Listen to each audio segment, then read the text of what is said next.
Hello, my dear. Now we want to start quantity of vector function. Previous class में हमने पढ़ा था बेटा, क्या पढ़ा था कि हमने लिमिट क्या होती है, लिमिट की कुछ प्रॉपर्टीज पढ़ी थी हमने। आज कैलकुलस का सेकंड टॉपिक पढ़ रहे हैं, कॉन्टिन्यूटी ऑफ वेक्टर फंक्शन। कि भी एक वेक्टर फंक्शन कॉन्टिन्यूस कब होता है।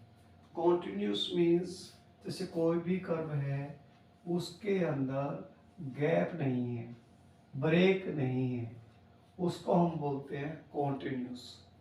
कि भाई जैसे यहाँ पर इस कर्व के अंदर ब्रेक है तो इसको हम बोलेंगे डिसकॉन्टिन्यूस फंक्शन। क्या बोलेंगे हम? Discontinuous function. अब यहाँ पर हमारे पास ब्रेक, जैसे ये कर्व है स्मूथली चल रही है तो इसको हम बोलते हैं continuous function. For example sine graph, cos graph. Sine का ग्राफ और कोस का ग्राफ चलता रहता है बेटा, तो साइन का ग्राफ और कोस का ग्राफ चलता रहता है तो वो होता है कॉन्टिन्यूस। जैसे ये हमारे पास साइन का ग्राफ है, चलता रहेगा तो ये कहलाएगा कॉन्टिन्यूस। लेकिन जो टेंजेंट का ग्राफ है, टेंजेंट का ग्राफ क्या होता है कि भाई जैसे π/2 पे ब्रेक हो जाता है ये, तो ये डिसकंटिन्यूस हो गया क्योंकि ये टेंजेंट का ग्राफ यहाँ पर ब्रेक हो गया। तो साइन का ग्राफ चलता रहा तो इसकी चीज कॉन्टिन्यूस। लेकिन टेंजेंट का ग्राफ क्या हो गया, π/2 पे ब्रेक हो गया तो it is called discontinuous function. तो बेटा हम पढ़ेंगे कि भी एक वेक्टर फंक्शन है वो कॉन्टिन्यूस कब होगा, एट पॉइंट टी नॉट। एक T equal to T naught है, ये पॉइंट हमारे पास, इस पे ये फंक्शन कॉन्टिन्यूस कब होगा हमें चेक करना है। तो इसकी बेटा तीन प्रॉपर्टीज होती हैं। क्या? इफ वो फंक्शन डिफाइन हो। डिफाइन मीन्स क्या होगा बेटा, डिफाइन मीन्स रूट के अंदर हो। भाई रूट के अंदर हो, रूट के अंदर हो तो माइनस नहीं होना चाहिए, माइनस नहीं होना चाहिए क्योंकि आइटा जाएगा। और अपॉन में हो तो जीरो नहीं होना चाहिए क्योंकि नॉट डिफाइन आ जाएगा और इन्फिनिटी आ जाएगा। तो रूट में हो तो माइनस नहीं आना चाहिए और अपॉन में तो जीरो नहीं आना चाहिए, तो फंक्शन डिफाइन होगा। फिर ये कह रहा है भाई limit T tends to T naught exist होनी चाहिए। यानी कि जैसे आप ये कहते हैं कई बार कि इसका लेफ्ट हैंड लिमिट और राइट हैंड लिमिट दोनों इक्वल आने चाहिए, तो उसका हम कहेंगे लिमिट एग्जिस्ट करती है। तो यानी कि इसका लेफ्ट लिमिट ये पोर्शन और ये पोर्शन ये क्या होना चाहिए, एग्जिस्ट होना चाहिए, यानी कि लिमिट होना चाहिए, कुछ वैल्यू होनी चाहिए। फिर जो ये लिमिट का आंसर है और वो इसके इक्वल होना चाहिए। जैसे एग्जिस्ट में मतलब बेटा इन्फिनिटी वैल्यू नहीं आनी चाहिए, इन्फिनिटी वैल्यू आ गई तो नॉट डिफाइंड। यानी कि इसका आसपास जैसे फंक्शन है, इसका आसपास का एरिया कर्व में डिफाइन नहीं है तो हम कैसे कहेंगे कि कॉन्टिन्यूस है नहीं।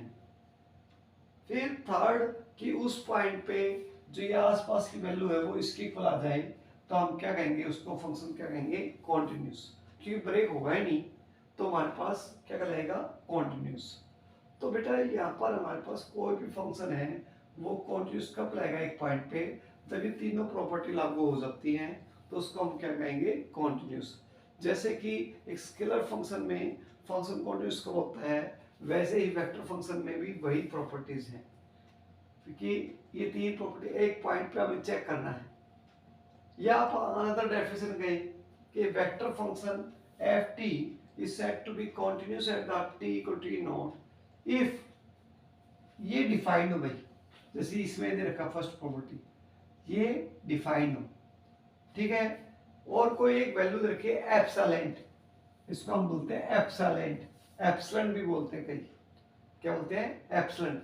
एप्सिलेंट is very very small value, very very small value, इसको हम बोलेंगे वेरी वेरी स्मॉल वैल्यू।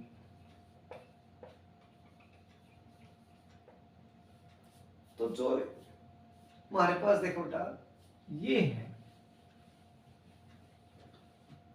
कि क्या भाई फंक्शन ऑफ टी, जैसे यहाँ पर लें, ये कर्व हमने लिए और यहाँ पर हमने ये फंक्शन ऑफ टी नॉट और ये फंक्शन ऑफ टी, ये कह रहा है इनका जो डिफरेंस है, इनका जो बिल्कुल डिफरेंस है वो बिल्कुल वेरी वेरी स्मॉल होना चाहिए। क्या होना चाहिए? वेरी वेरी स्मॉल, यानी कि इनके बीच का बिल्कुल जो गैप है वो ना के बराबर होना चाहिए। ये तो मैंने बहुत ज्यादा दिखा दिया आपको। ये कब होगा? जब इनका जो डिफरेंस है वो भी वेरी वेरी स्मॉल हो, T minus T not less than delta हो। ये टी पॉइंट है बेटा, ये टी नॉट है, ये F function of T naught है और ये फंक्शन ऑफ टी है। तो आप कहेंगे कि वो फंक्शन क्या है? कॉन्टिन्यूस है, यानी कि इनका जो डिफरेंस है वो बिल्कुल ना के इक्वल, बड़ी बिल्कुल ना के बराबर हो, वो बहुत स्मॉल है और इसका भी वो वेरी वेरी स्मॉल आ जाए डिफरेंस, तो उसका हम क्या कहेंगे? कॉन्टिन्यूस है, बिल्कुल छोटे से पोर्शन पे चल पाएगी। ये जैसे हमारे पास ये टी पॉइंट है और ये टी नॉट है, ये इनका जो डिफरेंस है वो लेस देन डेल्टा हो, तो यहाँ पर इनका function of T minus T not less than epsilon हो, तो फंक्शन क्या होगा? कॉन्टिन्यूस होगा। तो ये जो डेफिनेशन, बेसिक डेफिनेशन है कि कॉन्टिन्यूस कब होता है। फिर हमने बेटा पढ़ना है कि मेन इंपॉर्टेंट थ्योरम है कि भाई कोई भी फंक्शन है, कि बेटा कोई भी फंक्शन है वो जैसे वेक्टर फंक्शन है, नो सर वेक्टर फंक्शन में तो हमारे पास ये इस टाइप से होता है, function of 1 T I cap 3D में होता है, उसको हम कैसे चेक करेंगे भाई कॉन्टिन्यूस है या नहीं उस पॉइंट पे? तो बेटा यहाँ पर हमारे पास ये है 3D, तो ये जो फंक्शन है ये तीनों अलग अलग फंक्शन है, ये भी कॉन्टिन्यूस हो, तो ये पूरा क्या कह देंगे? पूरा वेक्टर फंक्शन क्या है? कॉन्टिन्यूस है। If function of 1t, function of 2t, function of 3t क्या हो? कॉन्टिन्यूस हो, तो पूरा फंक्शन क्या हो जाएगा? At t naught then whole function vector function ft is continuous at t equal to t naught. That is the most important theorem. क्या कि भी कोई वेक्टर फंक्शन हमने चेक करना है कि t equal to T naught पे continuous है नहीं, ये तीनों फंक्शन कॉन्टिन्यूस हो तो पूरा क्या देगा? कॉन्टिन्यूस हो जाएगा। कोई डाउट इसमें? अच्छा देखो बेटा, अब अगला है, अब अगला कॉन्सेप्ट बेटा डिफरेंशिएशन ऑफ वेक्टर फंक्शन, कि भी हम कोई भी फंक्शन है उसका डिफरेंशिएशन करना है। डिफरेंशिएशन ऑफ वेक्टर फंक्शन हम कैसे करेंगे भाई? अब कोई वेक्टर फंक्शन है उसका हम डेरिवेटिव करना है, तो बेटा वही कि भी कैसे करेंगे तो भी अपना देखो derivative function of vector function है बेटा, इसमें हमारे पास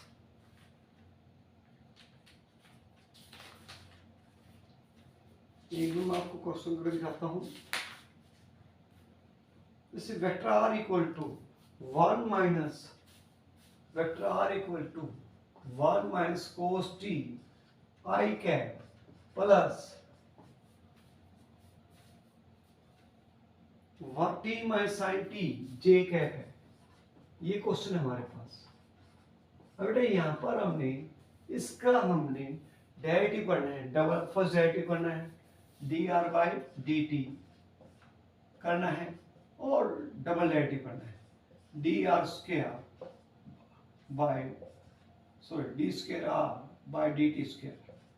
तो बेटा ये कोई वेक्टर है उसका हमने डेरिवेटिव करना है विद रिस्पेक्ट एनी स्केलर, तो हम कैसे करेंगे? तो इसका बेटा D R by D T करेंगे तो इसको डेरिवेटिव करो कितना आएगा? 1 का डेरिवेटिव 0, कोस का डेरिवेटिव माइनस साइन, तो माइनस माइनस क्या जाएगा?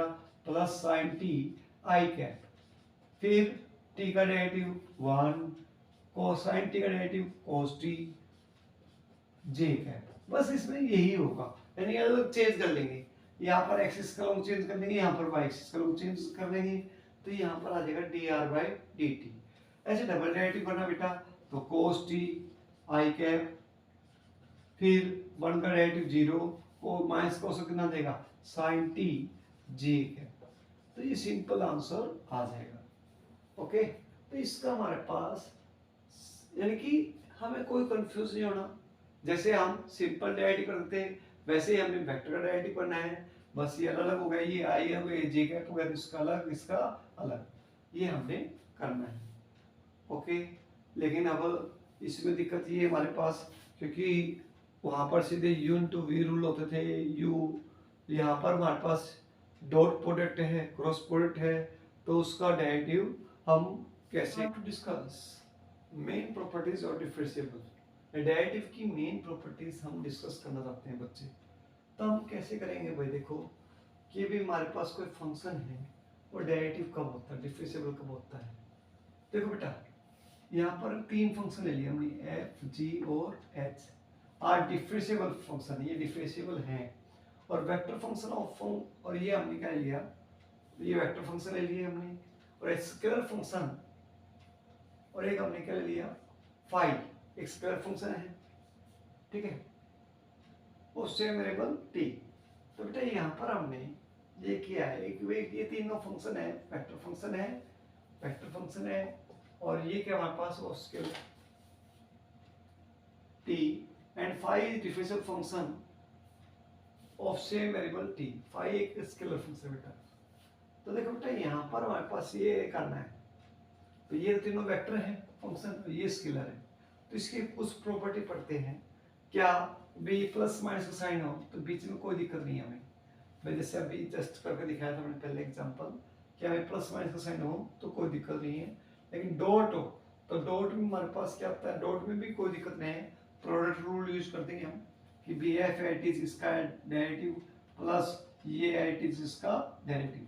लेकिन क्रॉस में क्या दिक्कत है, B F cross D G by D T plus, और पहले इसका आएगा, यहाँ पर हमने जी पहले लिख दिया था, लेकिन यहाँ पर हम जी लिखेंगे, जी पहले नहीं लिखेंगे, क्योंकि we know that A cross B is not equal to B cross A, तो देयरफॉर यहाँ पर जो पार्टिकुलर स्पेस है वही हम देंगे उसको, यहाँ पर सेकंड नंबर पे तो सेकंड नंबर पे ही लिखेंगे, ये लिखेंगे इसका डेरिवेटिव, तो F cross D G by D T plus D F by D T cross G, ऐसे ही। लेकिन स्केलर में तो हमें कोई दिक्कत नहीं है, फाई स्केलर है तो आगे पीछे लिखते हैं हम, फाई एट इज इसका डेरिवेटिव, फिर ये आगे लिखते हैं F at is D phi by D T, हमें कोई दिक्कत नहीं है। लेकिन वेक्टर में हमें दिक्कत है, ये जो पहले नंबर पे है तो पहले नंबर पे आएगा, जो सेकंड नंबर पे है वो सेकंड नंबर पे आएगा। ऐसे तीन वेक्टर बेटा, F G H scalar triple product है, A dot B cross C, scalar triple product क्या होता है भाई, ये एफ जी एच है, इसका मीन्स क्या हुआ बेटा, इसका मीन्स ये हुआ F dot G cross H, G cross H, तो हमारे पास बेटा एक का पहले इसमें फर्स्ट टाइम इसका करेंगे हम, सेकंड टाइम इसका, थर्ड टाइम इसका, तो उसका हम डेरिवेटिव करेंगे। इसमें हमें जैसे ये धारणा भाई, जैसे फर्स्ट है जो फर्स्ट है सेकंड, क्योंकि हमें फिर इसमें भी ये भी पता है बेटा A B C is equal to B C A B, तो इसमें भी हमारे पास ऑर्डर का कोई दिक्कत नहीं है, लेकिन इसमें क्रॉस का ऑर्डर का दिक्कत है कि जैसे जो हमारे पास जैसे फर्स्ट है पहले इसका किया, ये दोनों एटीज, फिर एफ एटीज इसका किया सेकंड टाइम, फिर एफ क्रॉस जी एटीज D H by D T, तो ये हमने किए हैं, ठीक है। इसमें हमारे पास that is the properties of differentiation, ये हमारे पास मेन प्रॉपर्टीज हैं, इनमें हमें ध्यान रखना है, जैसे इसमें क्रॉस में ध्यान रखना है, बी एफ क्रॉस जी है तो सेकंड नंबर पे ही आएगा, इनमें जैसे डॉट में तो ये आगे पीछे लिखते हैं हम, क्योंकि A dot B equal to B dot A होता है, A dot B equal to B dot A होता है, लेकिन वेक्टर में नहीं होता, तो यहाँ पर जैसे जी पहले लिख दिया आपने, जी लिखते पहले, ये आपको बस प्लीज याद रखना है। ठीक है। ये बेटा कोस्टेंट वेक्टर, क्या पढ़ेंगे हम? Constant vector. A vector is said to be constant vector, एक वेक्टर है उसको हम कोस्टेंट वेक्टर बोलेंगे कब भाई? If both is magnitude and direction are fixed. इसकी मैग्नीट्यूड भी फिक्स, मैग्नीट्यूड और डायरेक्शन क्या हो? फिक्स हो, तो उसको हम बोलेंगे कोस्टेंट वेक्टर। भैया क्या कहा हमने? दोनों, डायरेक्शन भी और मैग्नीट्यूड भी। कैसे भाई? जैसे यहाँ पर देखो बेटा, कोई ये वेक्टर है, ठीक है। अब यहाँ पर देखो बेटा, ये देखो 2 3 4, यहाँ पर इनकी डायरेक्शन क्या है? फिक्स है 2 3 4। यहाँ पर डायरेक्शन फिक्स नहीं है क्योंकि ये cos t sin t और ये 1 आ गया। यहाँ पर डायरेक्शन फिक्स नहीं है, यानी कि इनके साथ वेरिएबल आ गया, i j k के साथ क्या आ गया?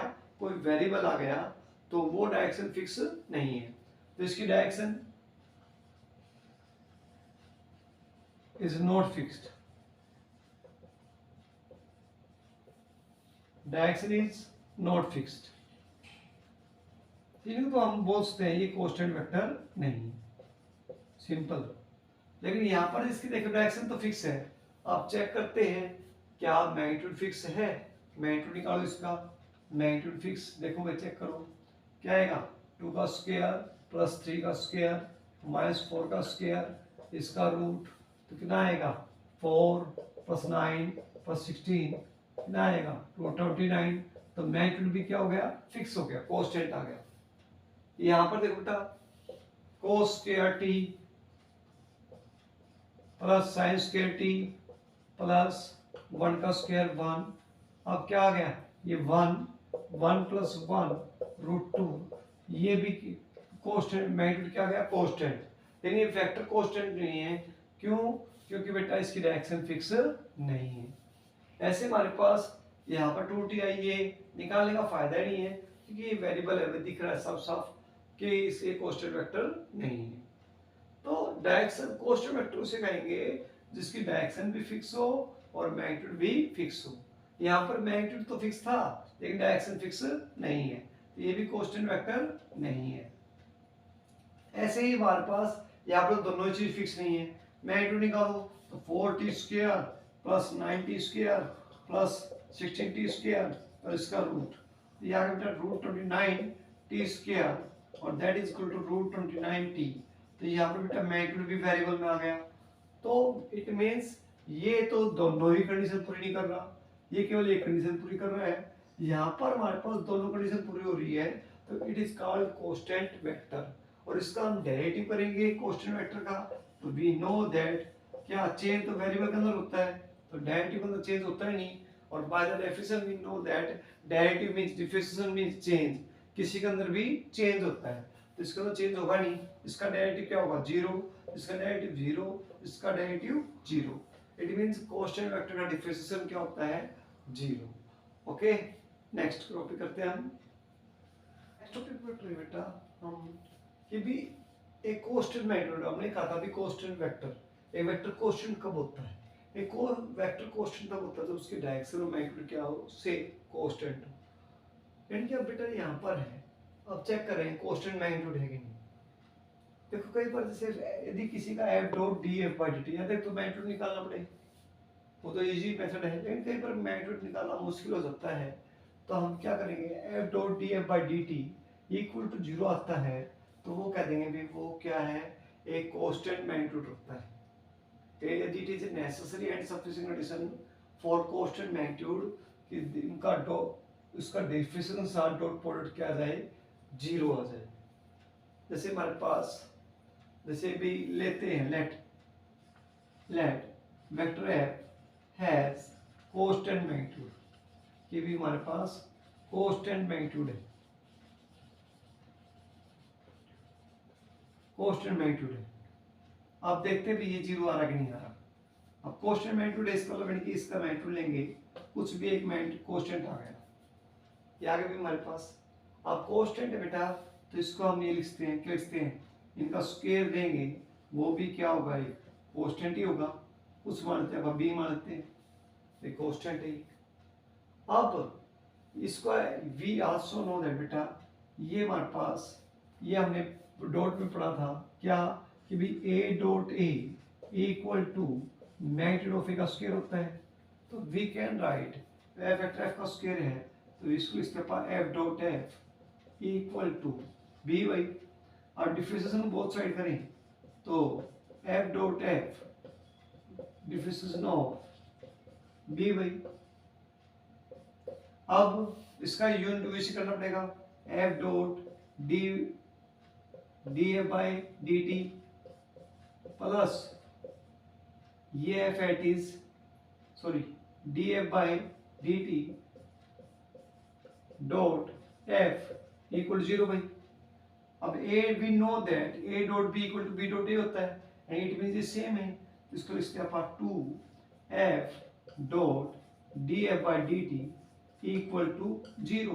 It means F dot D F by D T equal to zero, यानी कि यदि किसी का कांस्टेंट मैग्नीट्यूड है तो ये रिजल्ट कंडीशन होगा F dot D F by D T equal to zero.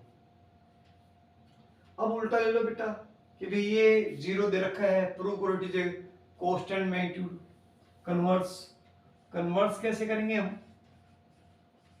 Converse मान लेते हैं भाई ये गिवन है F dot D F by D T equal to zero. F dot D F by D T is equal to zero. अब हम दोनों तरफ टू से मल्टीप्लाई कर देते हैं, टू से हमने मल्टीप्लाई कर दिया, F dot D F by D T is equal to zero भाई। इसको हम लिखते हैं बेटा टू टाइम है तो F dot D F by D T plus F dot D F by D T is equal to zero भाई।